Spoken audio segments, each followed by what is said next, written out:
Olá, meninos. Olá, meninas, senhoras e senhores. Beleza, beleza, beleza? Mais uma aula de física hoje.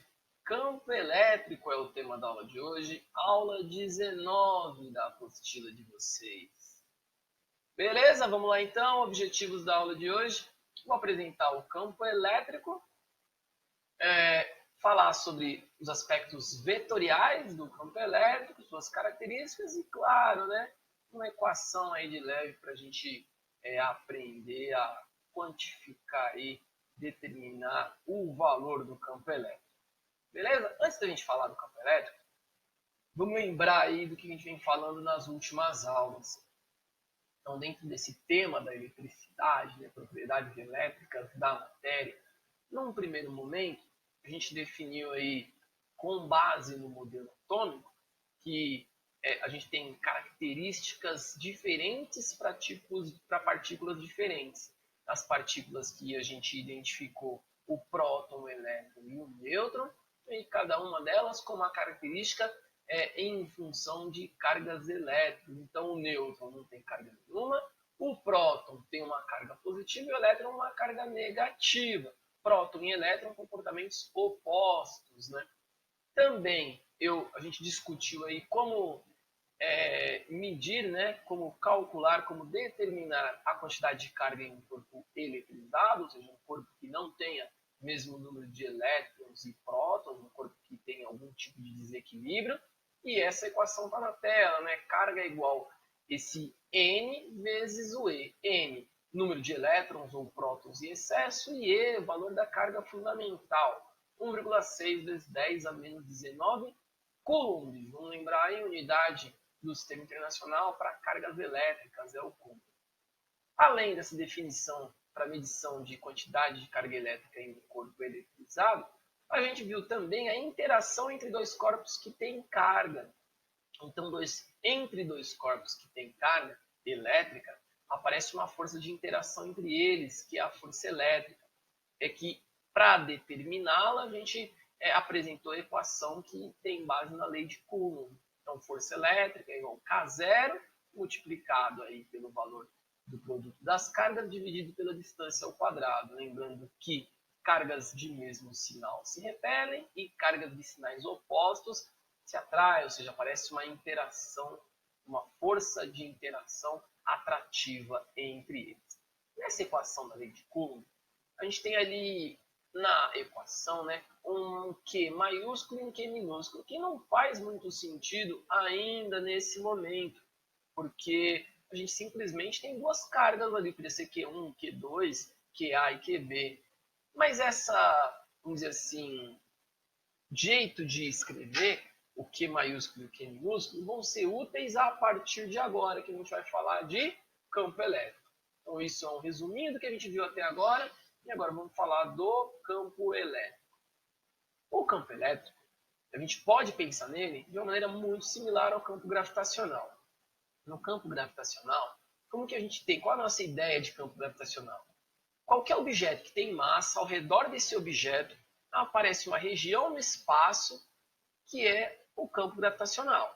Como que eu sei que ali naquela região tem campo gravitacional? Se eu colocar um outro objeto que tem massa e esse outro objeto sentir uma interação, sentir uma força, nesse caso, uma força gravitacional, uma força de atração entre os dois corpos que têm massa.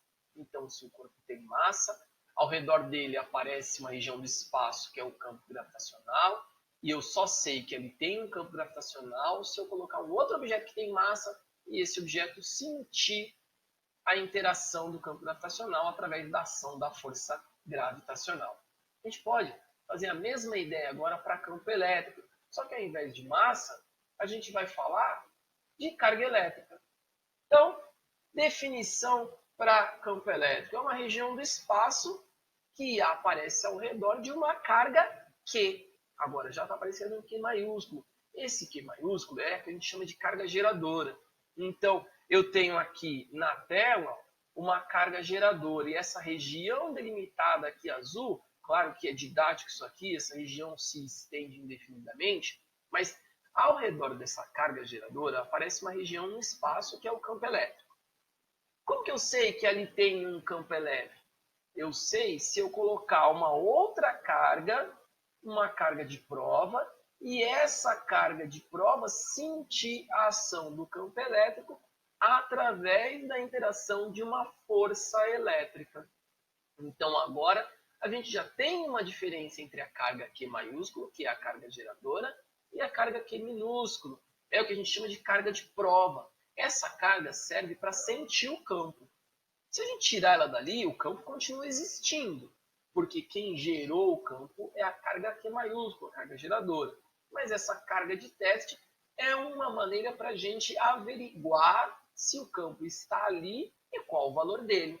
Então a gente consegue determinar o valor do campo a partir dessa carga geradora. Então ela sente a força, a interação através de uma força elétrica. E essa força elétrica pode ser calculada pelo produto da carga vezes o valor do campo.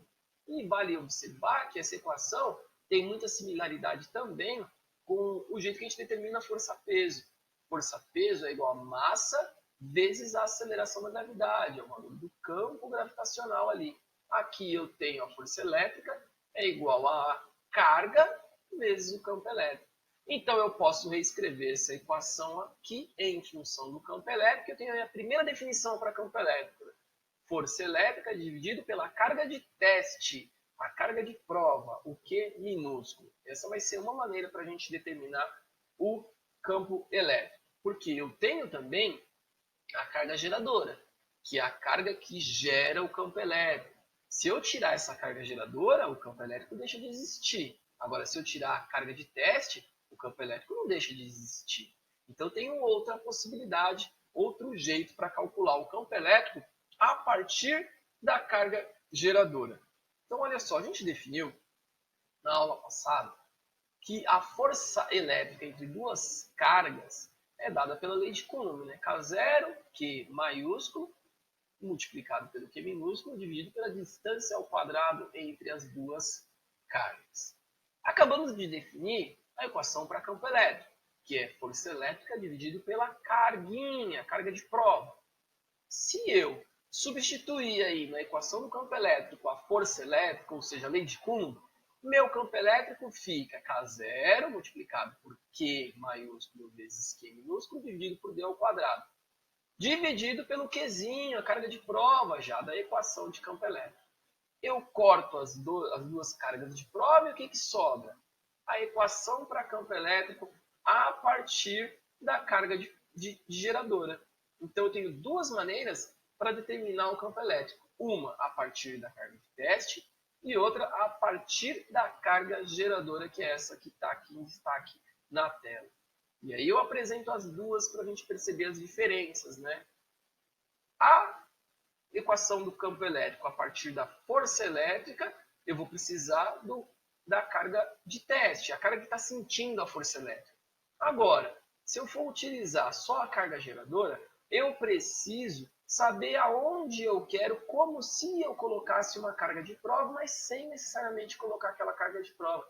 Vai ser onde eu coloco o meu ponto de interesse. Então, a minha distância ali ao quadrado na equação do campo elétrico é em função da distância entre a minha carga e o meu ponto de interesse. Aqui a gente tem uma tabela, então, para elencar as variáveis envolvidas. A variável nova aqui é campo elétrico, né? Campo elétrico, unidade do sistema internacional, Newton por Coulomb. As outras unidades a gente já vinha trabalhando e já são unidades conhecidas, né? A força elétrica em newtons, as duas cargas em Coulomb e a distância aí em metros para minha carga geradora e meu ponto de interesse. Além da constante eletrostática aí, que é o famoso a conta para chegar, né? A unidade para chegar em força elétrica ou em campo elétrico, aí dependendo do interesse. Beleza? Então essas são as duas equações para a gente determinar campo elétrico, uma em função da carga de prova e outra em função da carga geradora. Quando a gente fala de campo elétrico, tem um aspecto vetorial para verificar também. E a gente tem algumas diferenças aí. Quando o corpo, a carga geradora é positiva, o campo elétrico tem um sentido de afastamento. As linhas de campo são no sentido de afastamento da carga positiva. Já numa carga negativa, as linhas de campo têm sentido de aproximação, ou seja, elas estão apontando para dentro, né? Apontando para a carga geradora. E isso vai implicar aí, dependendo da carga de teste que a gente coloca. Então, se a gente tem uma carga positiva e coloca uma carga de teste positiva, ela vai ter uma tendência de se afastar. Então, ela vai sentir a força elétrica no mesmo sentido do campo. Já se é uma carga negativa, uma carga de teste negativa, em uma carga geradora positiva, ela vai ter uma, vamos dizer assim, vontade, né, de se aproximar da carga geradora, porque elas têm sinais opostos. Então, a força elétrica vai ter o sentido oposto ao campo elétrico. E a mesma ideia a gente pode pensar aí na carga geradora negativa. Se eu coloco uma carga positiva, ela vai se atrair, então a força elétrica vai no mesmo sentido do campo, já que o campo na carga geradora negativa é de aproximação. E se eu coloco aí uma carga geradora negativa e uma carga de teste negativa também, vai ter uma força de repulsão entre elas, ou seja, a força elétrica vai contrária ao sentido do campo elétrico. A gente vai ver isso com mais calma aí durante as aulas, beleza? Com mais detalhes. Um exemplo para pensar nesse aspecto vetorial aqui do campo elétrico. Então, olha só. Eu tenho duas cargas, uma positiva e uma negativa, de mesmo modo, de mesmo valor. E as duas influenciam ali em um ponto distante das duas. E eu quero saber o meu vetor resultante, né? O vetor que representa o resultado da ação dessas duas cargas. Se eu tivesse somente a carga Q1, o meu vetor que é do campo elétrico no ponto P seria esse vetor representado pela seta vermelha. Então, o vetor vermelho representa a influência da carga Q1 no ponto P. A carga Q1 é positiva, então tem linhas de afastamento. A carga Q2, ela é negativa, então tem linhas de aproximação. Então, no ponto P, a gente tem um vetor no sentido da carga Q2. É o vetor verde. Ou seja, no ponto P, eu tenho dois vetores atuando, dois campos elétricos representados vetorialmente pelos vetores vermelho e verde. Como eu quero o vetor resultante, eu tenho que fazer a soma vetorial desses dois vetores. Aqui, nesse momento, a gente não está se importando com o módulo, o valor, mas simplesmente com a representação vetorial. Para fazer isso, para quem não lembra, a gente vai fazer aí a regra do paralelogramo, né? A partir de um dos vetores, nesse caso o vermelho, eu vou traçar uma reta paralela ao outro, o verde. E o oposto também, no vetor verde, no final do vetor verde, eu traço um paralelo, aí, uma linha de apoio paralela ao vetor vermelho. E o meu vetor resultante está onde? Está onde as linhas termina onde as linhas de apoio se cruzam e começa onde tudo começa, no encontro entre os dois vetores. Esse é o vetor preto aqui, é o vetor resultante. É o resultado da ação desses dois vetores, o que explicita o caráter vetorial aí dessa grandeza física que a gente viu hoje, que é o campo elétrico. Beleza, meninos e meninas? Espero que tenham entendido, espero que a mensagem tenha sido recebida. Nos veremos na aula ao vivo, meninos e meninas. Até mais!